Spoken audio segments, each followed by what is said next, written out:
All right, settle down, gather round. Sergeant Grumpy here with your daily dose of news, sarcasm, and the occasional eyebrow raise. It's Monday, March 17th, 2025, and the world keeps spinning, whether we like it or not.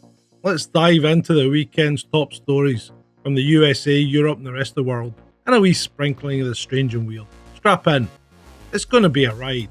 First up, California decided to remind everyone it's sitting on a geological ticking time bomb. A magnitude 4.6 earthquake rattled Malibu over the weekend. No major damage reported, but let's face it, Californians are probably too busy sipping their oat milk lattes to notice. How does one milk an oat anyway? Emergency services are on standby for aftershocks. Personally, I'd be more worried about my overpriced beachfront property sliding into the Pacific. Meanwhile, the southern US is getting absolutely battered by storms and tornadoes. Alabama looks like it's been through a blender, with 39 people dead and thousands still without power. Tornado warnings are still active as this beast of a storm marches eastwards. Honestly, if you live in Tornado Alley and you still don't have a storm shelter, well, Darwin might have something to say about that. An award might be coming your way. The US is bombing Yemen, striking at targets that have already moved, making glass out of sand, while the Yemenis hurl missiles at aircraft carriers and insults at the States. And for a bit of levity amongst the chaos, astronaut Nick Hague pulled off a prank during an ISS docking by wearing an alien mask. Aye, because what we really need right now is NASA trolling us about extraterrestrial life, especially with the Tic Tac on Mars photograph. Top marks for effort though, absolutely hilarious, or not. Schoolboy humour in space. I bet Musk put him up to it. Europe, where history repeats itself in new and predictable ways. Serbia saw over 100,000 or 1 million people take to the streets in Belgrade to protest government corruption. President Vučić is under fire for scandals involving public funds misuse. The crowd was chanting for reform, while I imagine Vučić was busy googling how to make protesters disappear. And then they did. Did they use a subsonic weapon? Watch this space for further updates. In North Macedonia, a tragedy struck as a nightclub fire in Kokani. It's all Greek to me, I don't know. Claimed 59 lives. Investigators are combing through the wreckage to determine whether safety violations played a role.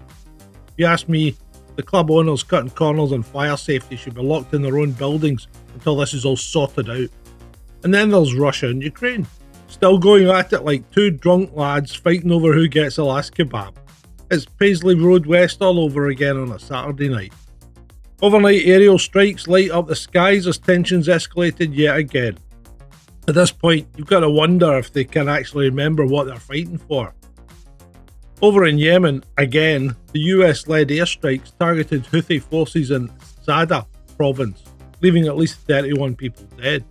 Both sides are threatening retaliation, because apparently nobody's learned that endless cycles of violence don't solve anything. But hey, why try diplomacy if you can just blow stuff up? It's better fun. Meanwhile in Ukraine, again, New Zealand soldier Dominic Abelen was honoured with a haka after losing his life fighting. A touching tribute from his comrades. That, I'm sure, will be a great comfort to his grieving family. Or maybe not. Pope Francis remains hospitalised with health concerns, while children around the world were coerced to Did I say? No, I didn't mean that. To gather and pray for his recovery. No updates from the Vatican yet. Looks like he might have to go and see his boss soon. Top floor or basement. Who knows? Now for my favourite bit, the strange and weird. Scientists are apparently messing about with negative time at quantum scales. That's right, events happening out of sequence because physics decided to go full Monty Python on us. Next thing you'll know, they'll be telling us time is just an illusion created by clocks. Speaking of bending reality, retrocausality theory is gaining traction amongst physicists who reckon particles might influence past events from the future. If true, Maybe I can send a message back to my younger self telling him to buy Apple stock. But knowing my luck, he'd ignore me and just keep buying beer. And here's one that'll really fry your brain. Experiments suggest that entangled particles might actually be exchanging information across time instead of space. So forget wormholes. Those wee particles are basically playing interdimensional WhatsApp with each other. Makes you wonder if reality is just one big cosmic prank. Are we even here? And remember, from the 28th of March, you can't stop Amazon Echo sending all your requests to Amazon's cloud. No local processing allowed anymore. That's your news roundup for this weekend. Now go forth into Monday armed with knowledge and maybe a wee bit of existential dread about time itself. Dismissed.